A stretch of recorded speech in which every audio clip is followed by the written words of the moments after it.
April মাসের প্রথমার্ধে, এবং এই ডেটকে মাথায় রেখে নির্বাচন কমিশন একটা রোডম্যাপ যথাসময়ে দেবে।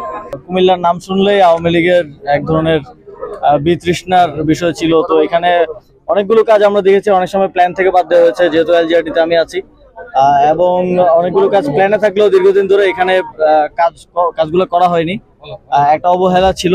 তো সেই জায়গা থেকে এটা আমাদের একদম ন্যাশনাল পলিসির অংশ। যে অঞ্চলগুলো অবহেলিত ছিল, আপনারা জানেন উত্তরবঙ্গ অবহেলিত ছিল, কুমিল্লা ছিল, এবং বগুড়া, ফেনী সহ আরো কিছু অঞ্চল আছে যেগুলো আপনারা সবাই জানেন যে বিগত সময়ে উন্নয়ন কার্যক্রমের দিক থেকে অবহেলিত ছিল। তো আমরা সেগুলোকে প্রায়োরিটি দিচ্ছি। তারই অংশ হিসেবে মুরাদনগরেও যেই একদম জনগণের জন্য প্রয়োজনীয় যেই কাজগুলো প্রয়োজন সেগুলো করা হচ্ছে, এবং সামনের দিকে আমরা আরো হাতে নেব। আব্দুল হামিদ মহোদয় উনি বিদেশ গেলেন চিকিৎসার জন্য, আবার দেশে ফিরলেন। আসলে এই জিনিসটা নিয়ে মানুষের মধ্যে একটা দুয়াশা। আপনি রাষ্ট্রের এই পর্যায়ে থেকে এটা নিয়ে কি বলতে চাচ্ছেন? আমি যতদূর জানি ওনার নামে একটা হত্যার মামলা আছে, এবং এই বিষয়টা আপনারা তো জানেন এটা আমাদের স্বরাষ্ট্র মন্ত্রণালয় এই বিষয়ে প্রয়োজনীয় সিদ্ধান্ত নেয়। মিডিয়ার পক্ষ থেকে যেমন আপনারা যে দেখবেন যে আমাদের যেই মুক্তিযোদ্ধা অধ্যাদেশটা হলো, সেটা নিয়েও কিন্তু এক ধরনের গুজব চলে, এবং এটা মেইন স্ট্রিম মিডিয়া থেকে হয়েছে, যেটা সবচেয়ে দুঃখজনক। কারণ আমরা সোশ্যাল মিডিয়া একটা গুজব ছড়াতেই পারে, কিন্তু সেটা যখন মেইন স্ট্রিম মিডিয়ায় যায়, এটা আসলে আমাদের জাতিগতভাবে আমাদের জন্য আমরা পিছিয়ে আছি, এবং পরবর্তীতে ফ্যাক্ট চেকের মাধ্যমে সেটা জানতে হয় যে কতটুকু সত্যি। তো এখানে অনেকেই রাজনৈতিক উদ্দেশ্য প্রণীত ভাবে এটা করে থাকেন, এবং আপনারা দেখেছেন যে আমার পরিবারের মানহানি করা হয়েছে। একটা ভুয়া চাঁদপুরের একটা ঘটনাকে আমার বাড়ির ঘটনা বলে চালিয়ে দেওয়া হয়েছে, এবং আমার বাবার মানহানি করা হয়েছে সেখানে। আমরা তথ্য মন্ত্রণালয়ের সাথে কথা বলছি, এবং এই বিষয়ে আমরা এগুলো ডকুমেন্টেশন করে রাখছি যে আসলে কোন কোন মিডিয়ায় এই ধরনের নিউজগুলোকে ছড়ানো হয়েছে উদ্দেশ্যপ্রণোদিতভাবে, এবং মিসলিডিং শিরোনাম দেওয়া হয়েছে, থাম্বনেইল দেওয়া হয়েছে। সেখানে রাষ্ট্রের একজন নাগরিক হিসেবে সরকারের দায়িত্বের জায়গা থেকে না, যে কোনো নাগরিক তার প্রতি যদি অবিচার হয়, মানহানি হয়, অবশ্যই বিচার চাইতে পারে। রাষ্ট্রের একজন নাগরিক হিসেবে আমি যথাযথ আইনগত পদক্ষেপ নেব। শেষ প্রশ্ন, নির্বাচন তো রোডম্যাপ হয়ে গেল, তারপরে আপনার জায়গা থেকে আমাদেরকে একটু বলেন। নির্বাচনের রোডম্যাপ তো হয়নি, একটা ডেট দেওয়া হয়েছে, সম্ভাব্য ডেট এপ্রিল মাসের প্রথমার্ধে, এবং এই ডেটকে মাথায় রেখে নির্বাচন কমিশন একটা রোডম্যাপ যথাসময়ে দেবে। এটি কি সংসদ নির্বাচন আগে না স্থানীয়?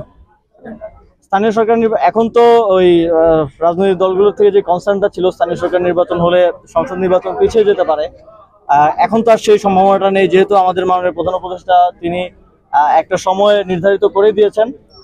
এবং আপনারা জানেন যে জনগণের আসলে যেই সেবাগুলো স্থানীয় সরকার থেকে পায়, অধিকাংশ সেবাই স্থানীয় সরকারের মাধ্যমে পেয়ে থাকে, সেগুলো বিঘ্নিত হচ্ছে দীর্ঘদিন ধরে, এবং এটা আমাদের একটা কনসার্ন। আমরা অনেক জনকল্যাণমূলক কাজ করার চেষ্টা করছি, কিন্তু যে দৈনন্দিন সেবাগুলো দেওয়ার কথা সেগুলো দিতে পারছি না, কারণ স্থানীয় জনপ্রতিনিধি নেই। তো স্থানীয় সরকার নির্বাচন আয়োজন করাটা আপনারা জানেন সরকারের প্রথম থেকে এই বিষয়ে সদিচ্ছা ছিল। কোন পর্যায়ে কতটুকু আমরা করতে পারি, স্থানীয় সরকারের অনেকগুলো স্তর আছে, কতটুকু আমরা করতে পারি সেটা আমরা দেখবো, এবং সরকারের সিদ্ধান্ত অনুযায়ী আমরা সেই অনুযায়ী নির্বাচন কমিশনকে নির্বাচন আয়োজনের জন্য বলবো। আমি শেষ কথা বলি, এটা আমাদের কুমিল্লার স্বার্থে না সারা বাংলাদেশে। করোনার সময় সারা বাংলাদেশে সরকারি হাসপাতালগুলিতে কিছু আইসিইউ দেওয়া হয়েছিল। 21 সাল থেকে 25 সাল পর্যন্ত একটা মেয়াদ ছিল। জানুয়ারিতে মেয়াদ শেষ হওয়ার কারণে কোটি কোটি টাকার সম্পদ স্থগিত, আপনার বেতন পাচ্ছে না, জনবল স্থগিত। এবং কুমিল্লা আদর্শ সদর এবং কুমিল্লা সদর হাসপাতাল 20টা ইউনিট, যেখানে গরিব মানুষ অল্প পয়সা সেবা পেত, আইসিইউগুলি বন্ধ আছে। আসলে 1009 জন কর্মকর্তা কর্মচারী টেকনিশিয়ান আছে এটার সাথে জড়িত। এই প্রকল্পটা থেমে আছে।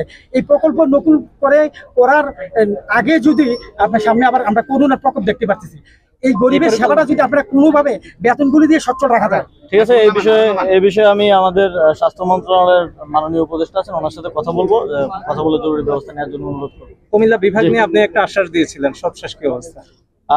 আপনারা জানেন যে একটা প্রশাসনিক এত বড় একটা সিদ্ধান্ত বাস্তবায়ন করতে গেলে এখানে আর্থিক সংশ্লেষ আছে, আরো অনেক কিছু বাস্তবায়নের বিষয় আছে। তো এটা সরকারের এখনো প্রক্রিয়াধীন আছে এবং সরকারের বিবেচনাধীন আছে। আশা করি আমাদের অন্তর্বর্তীকালীন সরকারের সময় এই বিষয়ে একটা সুখবর দিতে পারবে।